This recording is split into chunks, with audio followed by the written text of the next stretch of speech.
안녕하십니까 시청자 여러분.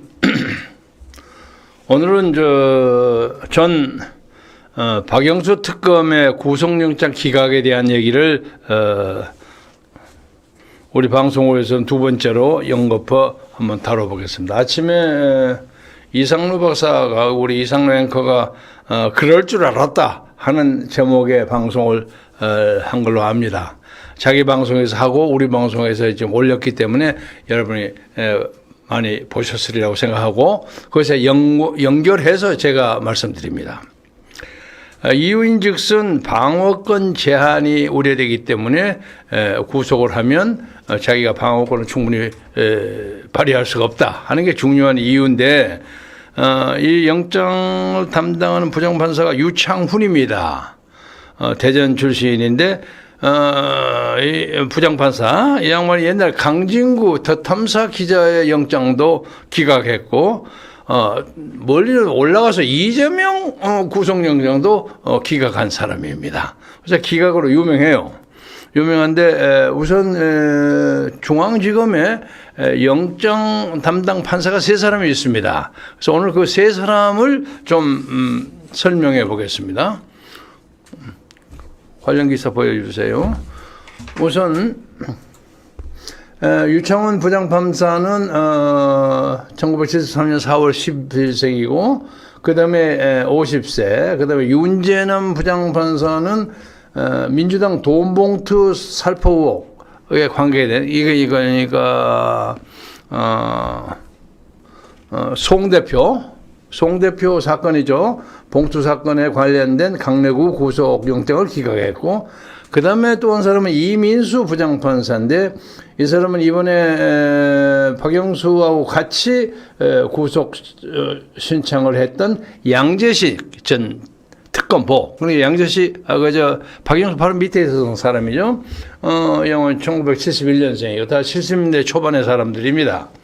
이 3사람들인데, 정확하게 아직 확인은 되지 않았습니다만은 3사람이 다 우리법연구회나 헌법학연구회 소위 좌파적 성향을 가진 법조인으로 알려져 있습니다.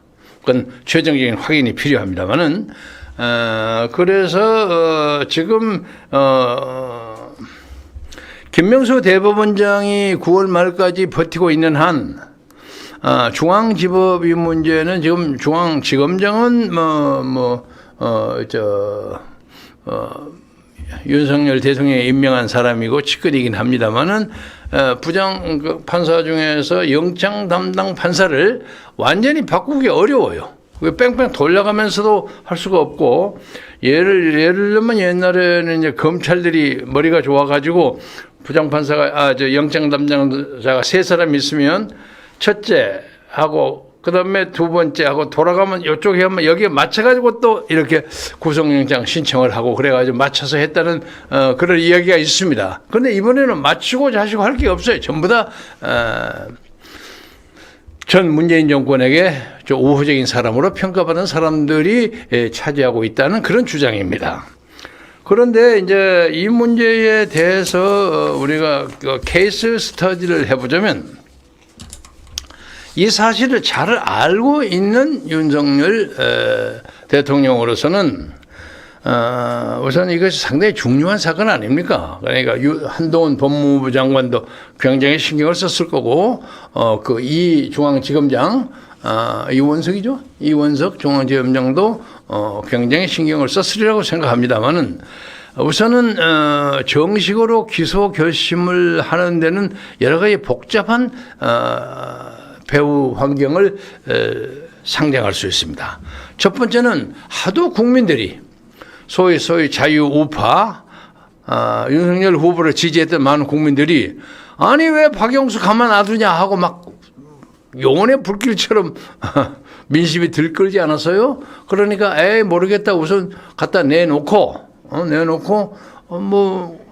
구속영장이 떨어지지 않으면 그건 내 잘못이 아니고 법원에서 했다 하고 핑계를 세운 것으로 해서 박영수를 조금 보아주려고 했을 것이다 하는 게 첫 번째 이론이고요.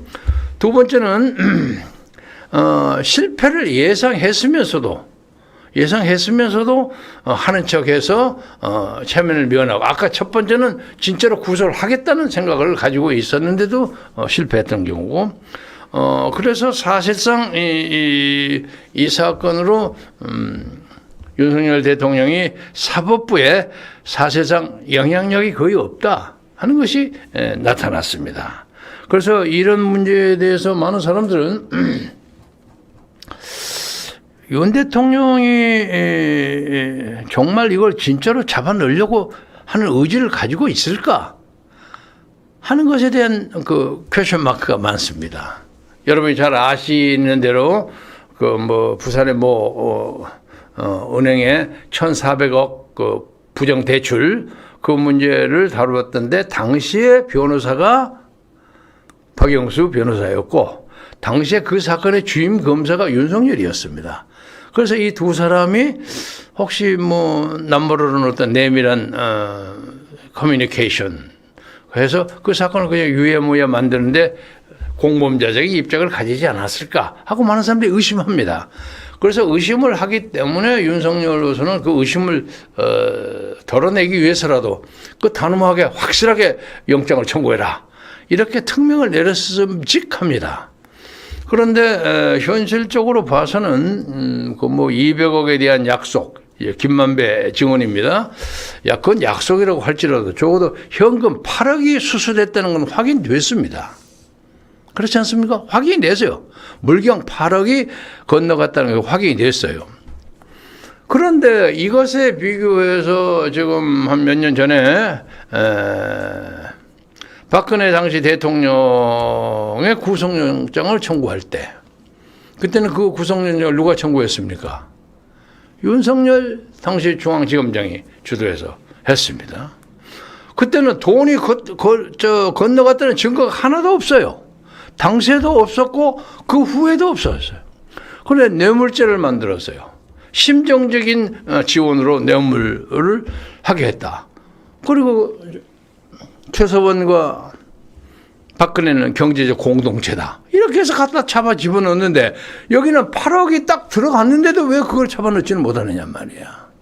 그러니까 그런 문제가 있을 때 지금 중앙지검으로서는 굉장히 화를 낸 것으로 압니다. 화를 낸 것으로 아는데 대통령실에서도 이 문제에 대한 충격을 표시해야 한다고 생각합니다.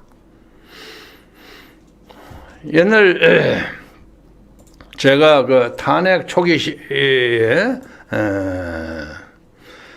박근혜 대통령이 그 미르재단하고 e스포츠 계통에 무슨 돈을 받았다 말았다 하는 그런 얘기를 변호하기 위해서 대통령이 다 그 임기 마지막이 되면 사회 각층의 어떤 후원자로부터 돈을 걷어가지고 무슨 재단을 만들고 그랬단 말이에요.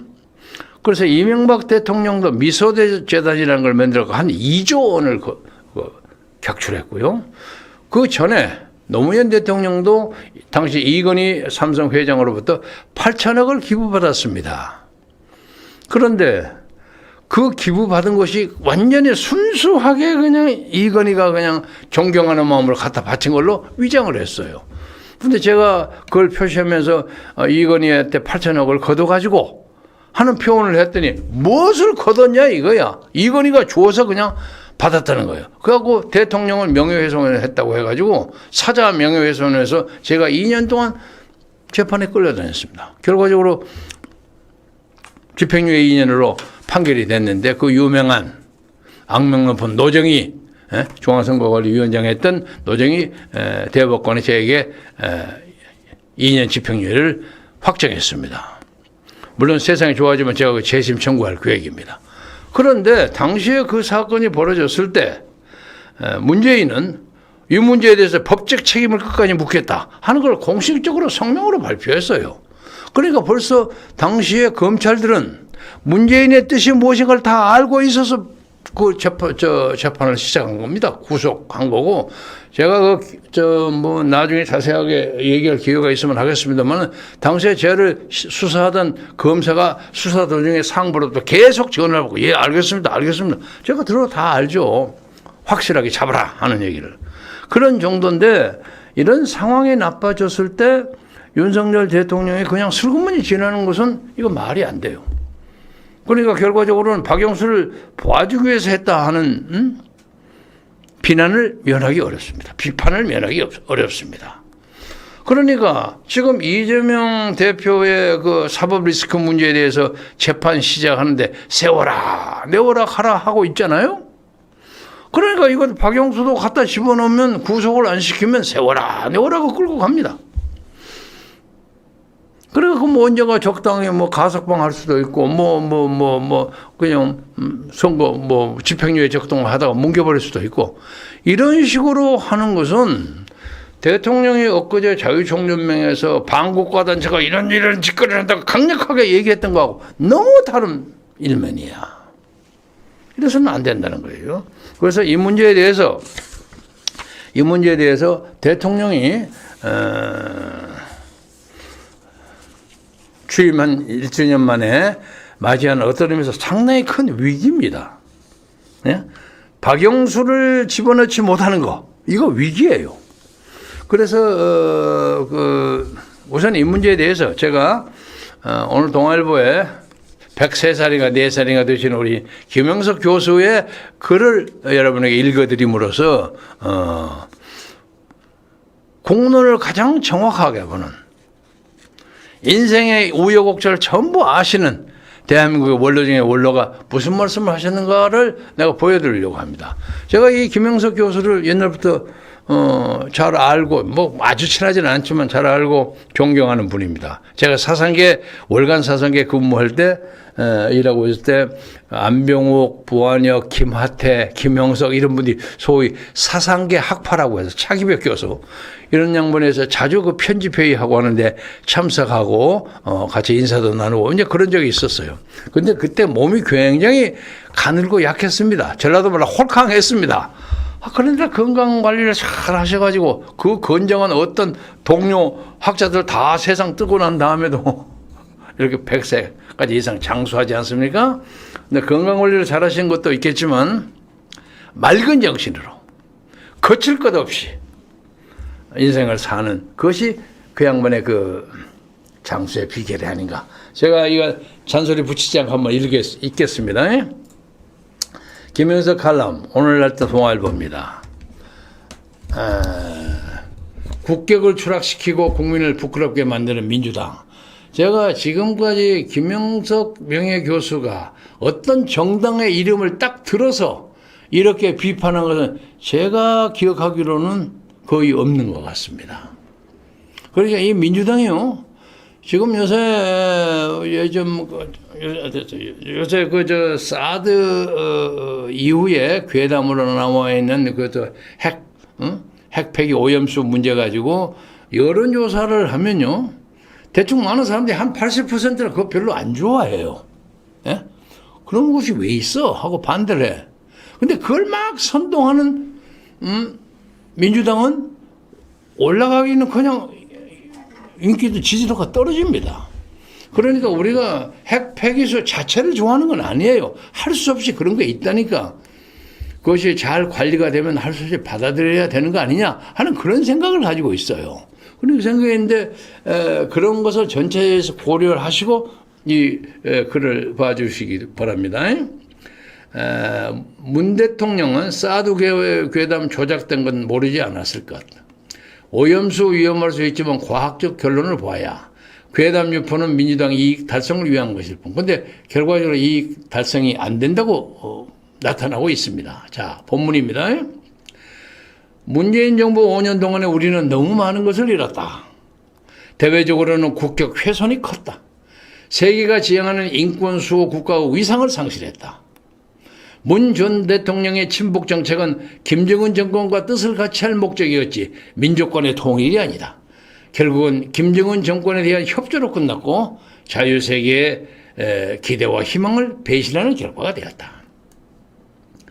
김정은은 도널드 트럼프 전 미국 대통령에게 문 전 대통령을 과도적 연결수단으로 본다는 자세를 취했다.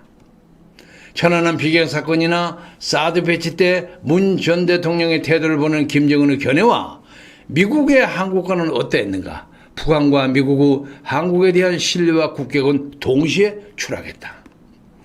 김여정의 남북 연락사무소 폭파는 엊그제 제가 말씀드렸습니다만 국민의 입장에서는 상상도 할 수 없는 대한민국을 향한 멸시의 형태였다. 그럼에도 당시 청와대라는 데는 그 정도는 다행이라고 했다. 이 얼마나 창피스러운 국격의 추락인가.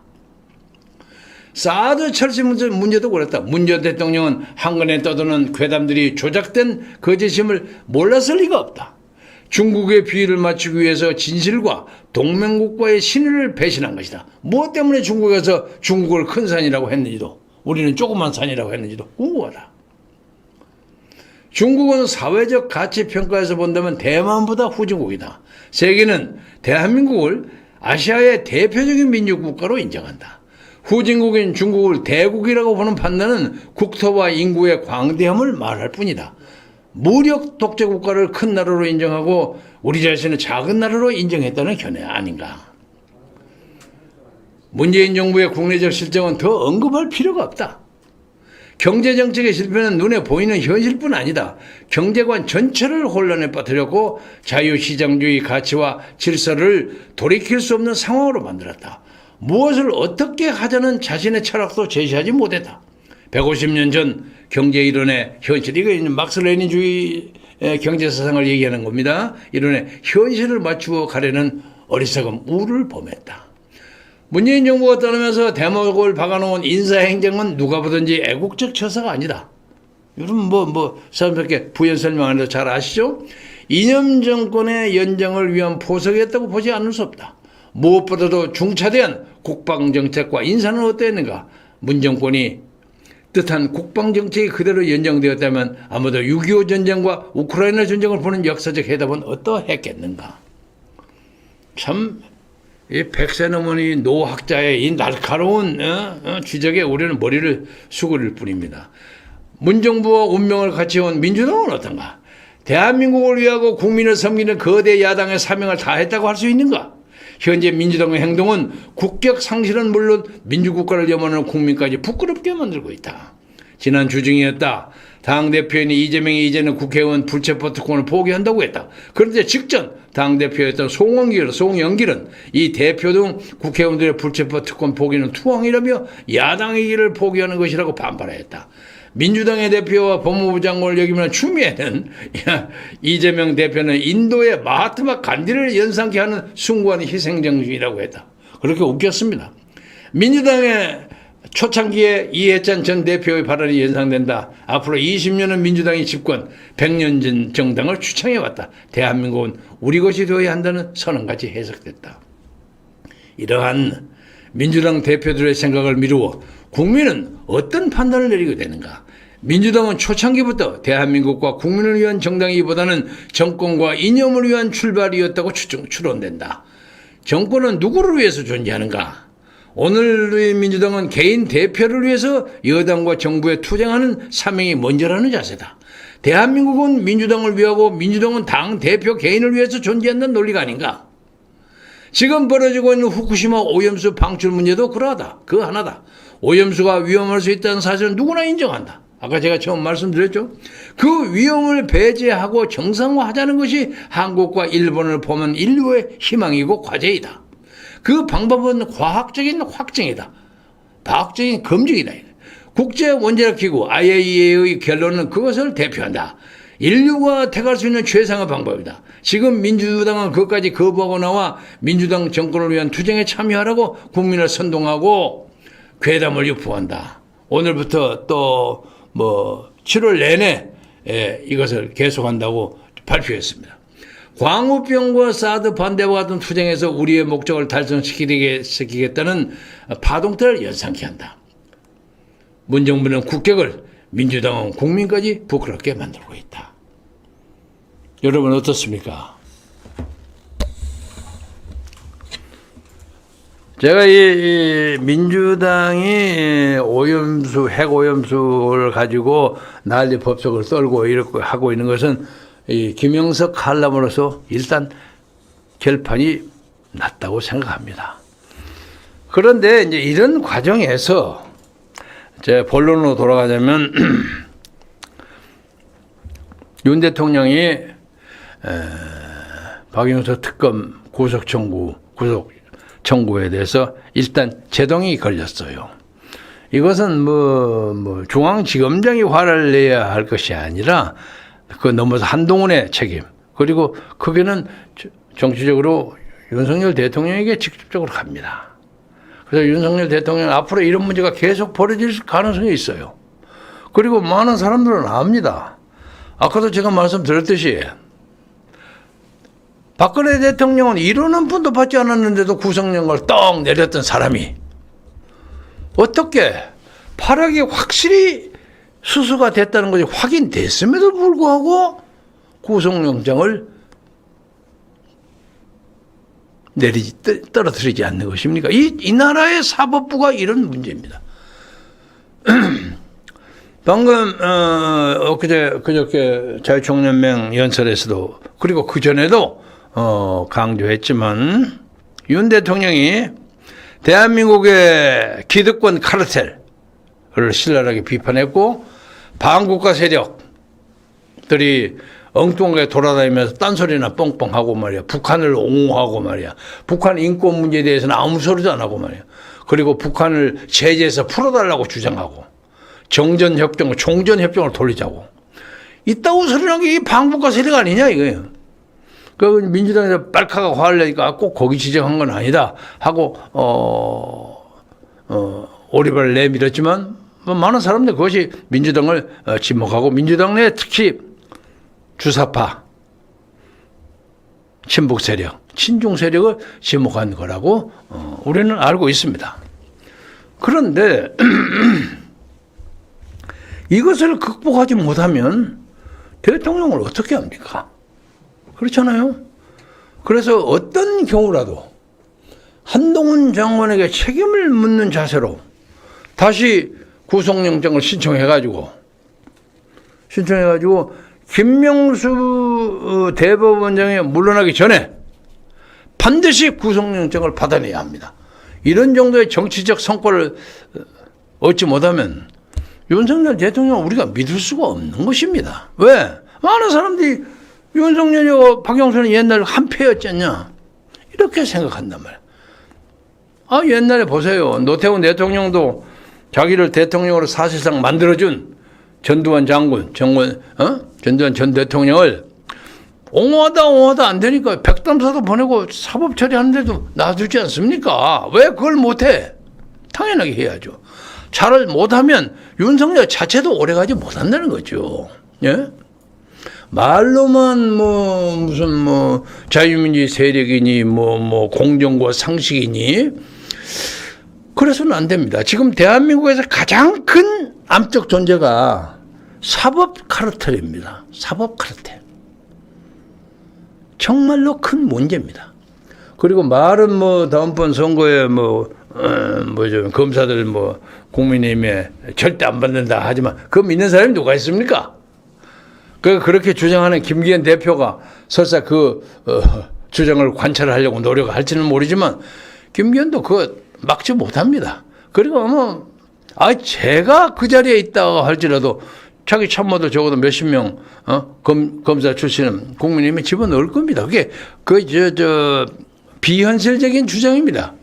김기현 지금 눈 가리고 앙해요. 당시에 반드시 무슨 변명하고 집어넣을 겁니다.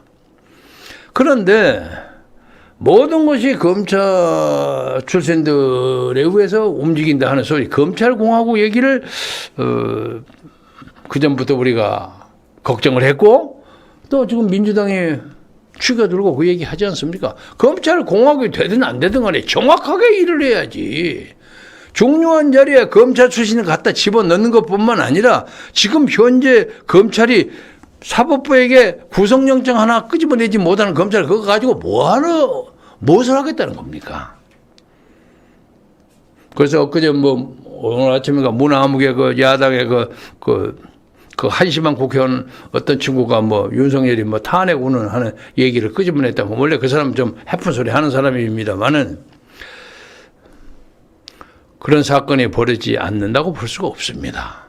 그래서 제가 누누이 얘기하는 것처럼 윤석열과 이재명은 지금 뭐 챔피언십 권투로 하자면 한 12회전 혹은 8회전 하는데 지금 한 4회전 정도 하는 셈입니다.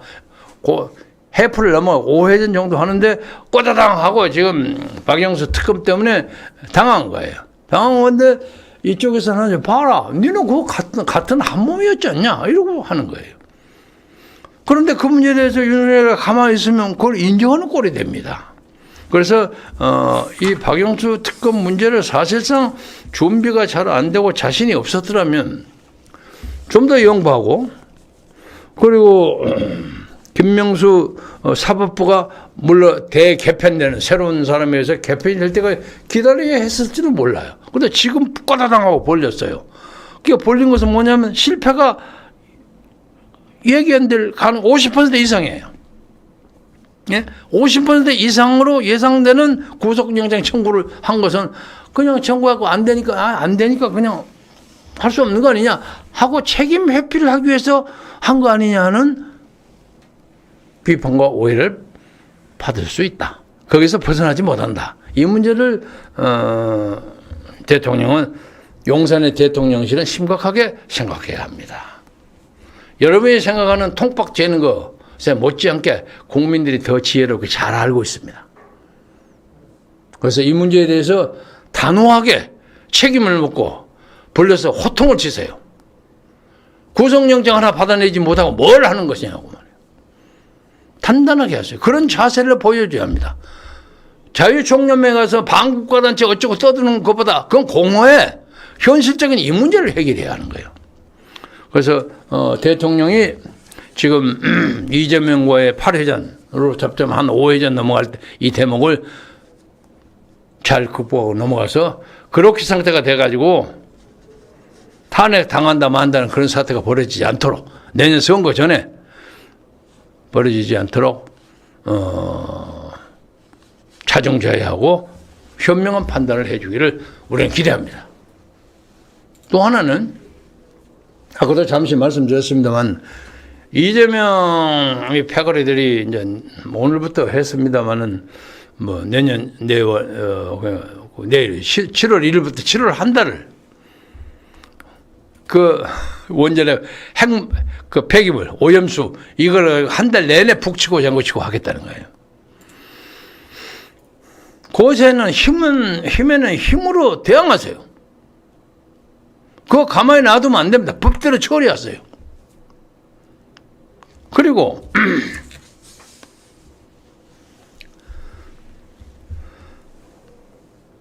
나 개인은 2020년 8월 15일 광화문 대회 대회장을 한번 했다는 이유로 집시법 위반으로 석 달 여로를 감옥소에 갔다 왔어요. 만약에 국가의 안위를 건드리는 그런 불법 집회면 사정없이 잡으세요. 예? 저는 그때 제대로 대회를 진행하지를 않았어요. 그리고 제가 그 집회를 정식으로 연 것이 제가 아니고 제 옆에 있는 동료가 열었어. 우리는 불법성이 하나도 없어. 그리고 거기에서 코로나가 전염됐다는 증거도 하나도 안 나왔어, 그 다음에. 근데 지금도 지질 끌고 있어. 그 재판 지금도 끌고 있어요. 지금 징역 8개월에 집행유예 2년 1심 받고 있어요. 이런 우스꽝스러운 재판을 지금 김명수가 즐기면서 앉아 있어요. 그리고 앉아 있어요. 물론 그 문제에 대해서는 궁극적으로 제가 낙관론을 가지고 있습니다만은, 대한민국의 판사나 법관들이 이렇게 엉터리로 나라를 끌어가, 이게 민주주의적 가치가 있는 나라인가, 이렇게 민주주의를 해야 할 가치가 있는가 하는 근본적인 회의를 가진 사람이 참 많습니다. 많습니다. 나이가 든 사람이 또 더더구나 그런 얘기 많이 하겠죠. 이놈은 그거 뭐하러 하느냐 이거야. 요새는 좀 심한 얘기, 그 재판부 때려 부시지 뭐하러 하느냐 이러고 앉아 있어요.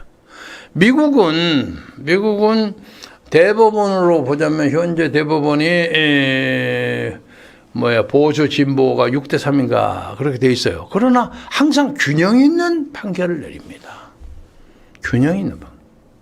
저 춘천 지원장이가 했던 이름 모르는 사람이 갑자기 문재인한테 발탁돼 가지고 4년 내내를 대한민국 사법 체계를 저렇게 유린하고 흙탕물을 만들고 있어요. 그런데 이걸 제재하는 방법이 없어요?